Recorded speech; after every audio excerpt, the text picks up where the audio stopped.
Nagkainitan sa pagitan ng mga miyembro ng tribong Higaunon at mga gwardya sa isang issue tungkol sa lupa sa Cagayan de Oro City na umano'y inangkin ng mga nasabing lumad.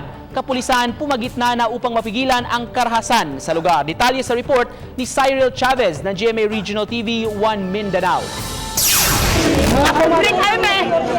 Wala mi balay. Bakit patay mi? Maiinit na salita ang umalingaw-ngaw at nag-uumapaw na emosyon ang namayani nang magkaharap ang grupo ng mga nagpakilalang miyembro ng tribong Higaunon at mga gwardya ng sinasabing may-ari ng lupa sa Zayas Landfill, Barangay Carmen, Cagayan de Oro City. Nais ng mga security guard at demolition team na lagyan ng bakod at sirain ang mga bahay na itinayo ng mga miyembro ng tribo sa nasabing lugar. Pahayag ng mga gwardya na inangkin umano ng tribo ang lupa dahil ang totoong nagmamay-ari umano nito ay ang pamilyang Sid.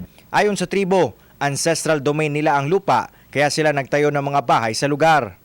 Nagkagulo rin ang mga miyembro ng tribo dahil kinuha ng kapulisan ang kanilang mga itak na armas ng kanilang mga bagani o kanunu-nunuan. Sir, excuse me lang kamay, sir.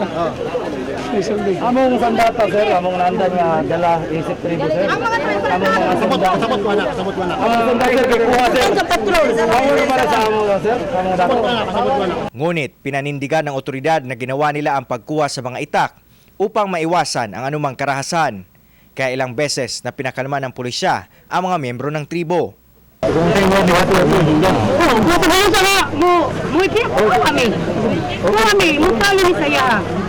So nasabutan sa duha ka parting ay mapatawag og balik dito sa barangay uban sa ilahang leader nila si Dato Lawlawan og together pod sa atong mga kapulisan para dito nato mahimuan nato og unsay maayo nga solusyon sa kanang peaceful nga solusyon nga mahimo nato. Ato pong gipasabot sa ila kung kinsa kay rightful owner ani nga yuta. Na hopefully ilang na internalize to. At the same time atong gihangyo ang representative sa pikas nga sa tagiya lugar bali. Na for the meantime dili lang sa mag-action while wala pa nahuman ang dialogue nato. Ako, si Cyril Chavez para sa GMA Regional TV.